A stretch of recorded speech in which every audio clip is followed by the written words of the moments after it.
Cardona, which was the Minister of Justice in Cuba. He was also a professor of law in the University of Havana. This man defended my father in his court-martial and basically saved his life. So instead of being shot, they put him in prison in an island called the Isle of Pines, which is south of Cuba. 2 times we went to visit him. First time that I got on a plane, it was a DC-3. Anybody know what DC-3 is? It's an old prop job. Mm-hmm. First time I went on a plane was to go visit him. First time I ever got on a ship was to go visit him. Now he's in prison. He's sentenced to 6 years in prison. During all this time, Castro is in the mountains. Castro is trying to do his revolution in the mountains. And the population becoming more and more enraged with Batista. And now they're wanting Castro. Everything but Batista. Get Batista out of here. So a lot of them are wanting Castro to come in. So Batista's getting a lot of pressure. 1959. 2 years day, Batista gets on a plane, loaded up with cash, and poof, he leaves the country for good. Just leave. When that happens, an order is written. We don't know who or how, but no, the order was written to release my father and the group of officers. And the 2 main ones were my father and another colonel named Barquin. With orders to go and take over the command of the Cuban army. So now they get on I don't know how they got with probably a plane. They flew to Havana. They go to the equivalent to the Pentagon. The equivalent to the Pentagon. And my dad is still in his striped uniform.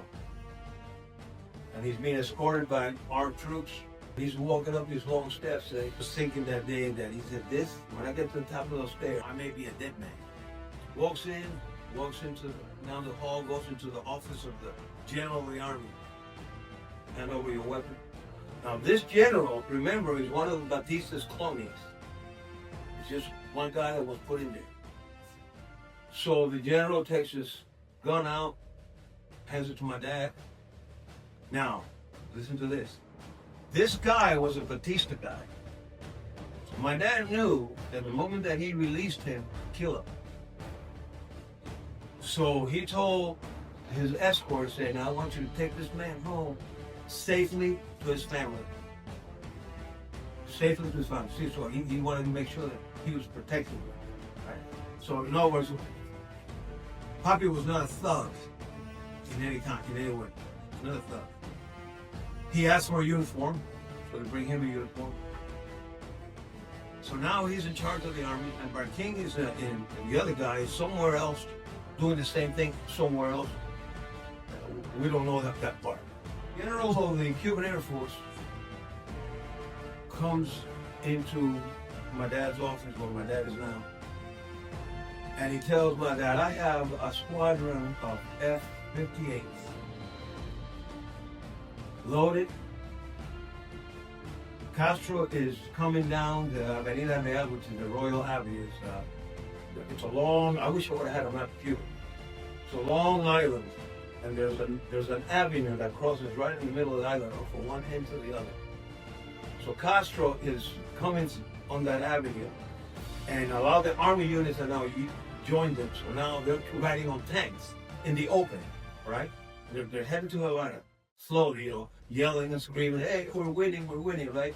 And the general of the Air Force tells my dad, now, we can take them out in 15 minutes. They're out in the open. Perfect targets.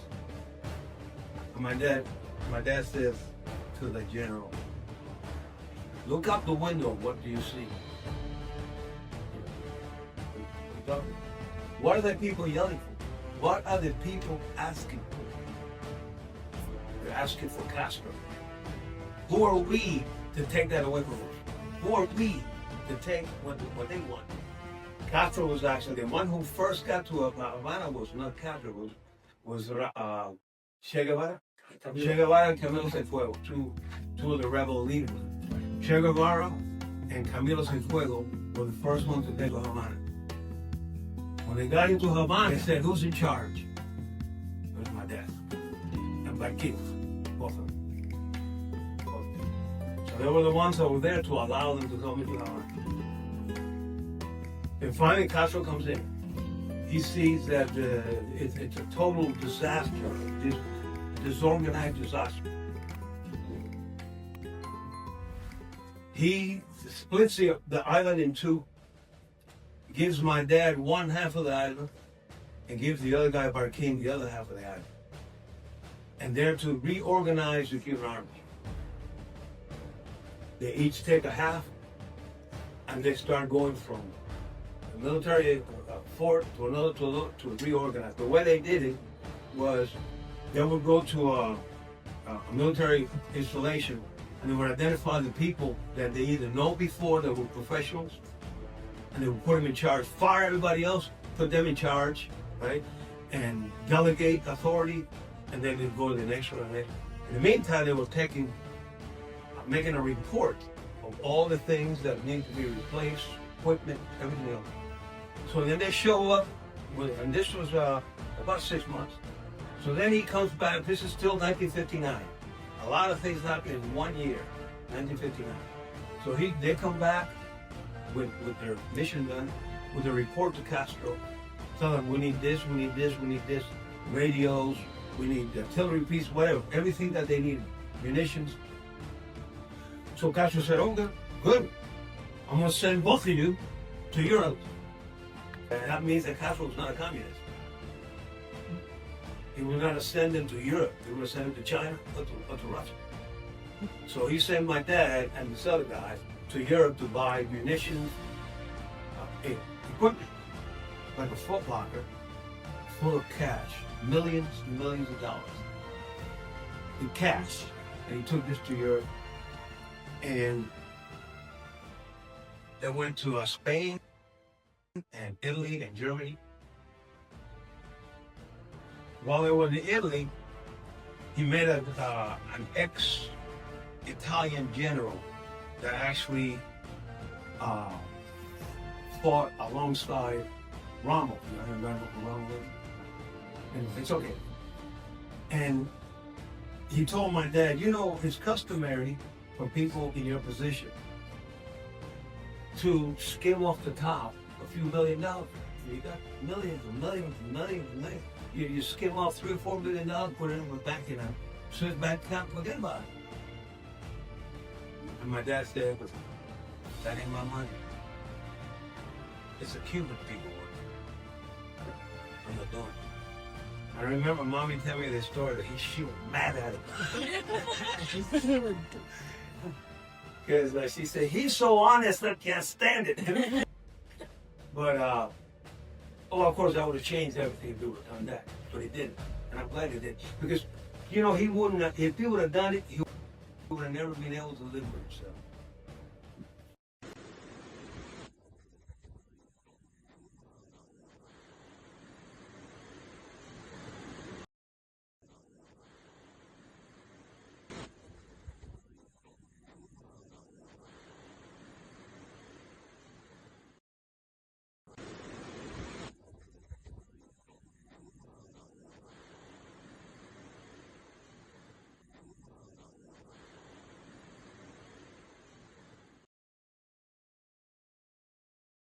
My name is Jose Antonio Orihuela.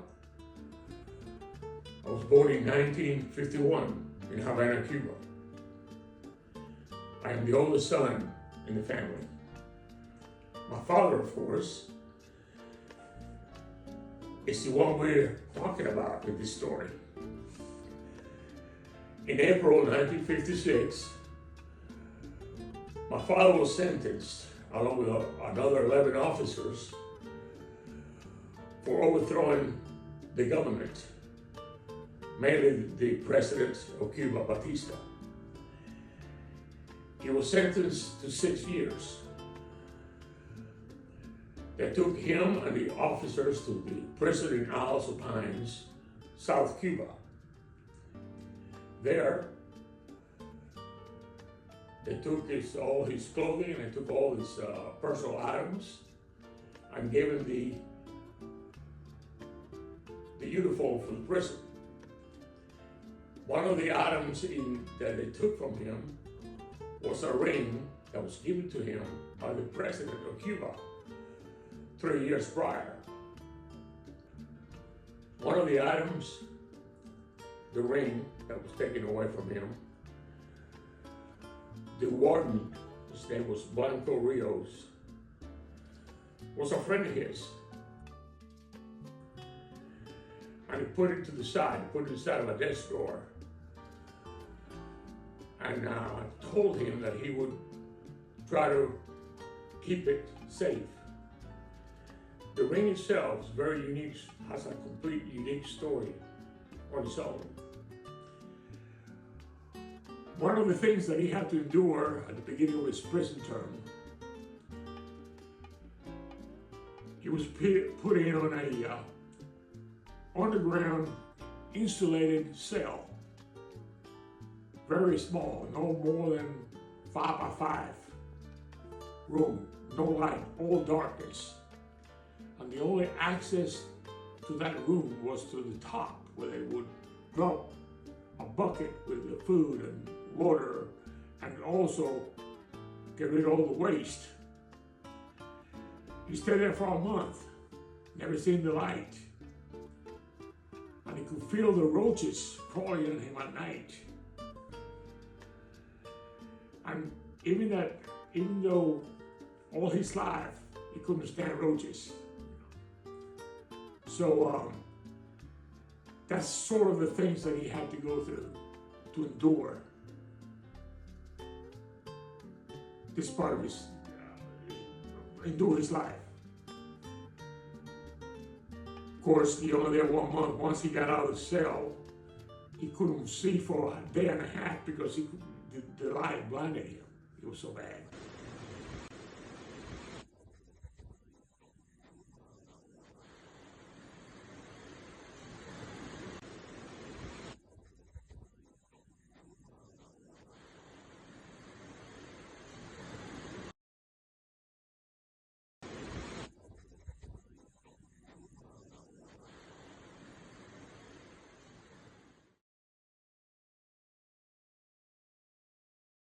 He comes back from his mission in Europe, and each one of the Barquin and him bring a ship full of stuff.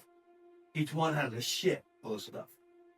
I know he mentioned he bought some French artillery pieces. I think he bought some Centurion tanks, munitions, all kinds of stuff. So they come back to Cuba, to Havana. The moment he gets off the ship, one of his colleagues that went to school with him told him, hey, listen, man, while you were gone, first of all, look around. And then he noticed that there's Russian officers amongst them. When he left, there was no such thing. There was no such thing. When he comes back, also, there's Russians, and his friends said, they don't look good, man. They're talking to the Russians. And then he said also, he told him some of the people that he knew were talking bad about him to Castro. The moment that he saw that, he took heed of what his friend told him, and he did the smart thing. He went to the lead. To the normal, to do the assignment. I haven't seen my children for a year, for 6 months. So he takes the lead, goes home, and immediately tells Mommy, pack your stuff, and you're getting out of here. I'm gonna ship you out of here. Just so happens that we had a grandmother and a step-granddad that lived in Puerto Rico. It would look normal for us to go to Puerto Rico to visit our grandparents. Also, it was still very early after the revolution. There was a lot of confusion. The left hand didn't know what the right hand was doing. So it was a perfect time to ship us out. So we go to Puerto Rico. And that was us three, and the moment that we get there, she gets on the phone and calls Bobby and tells her, we're here. But Puppy goes and resigns his commission. Well, you know you don't quit the mafia.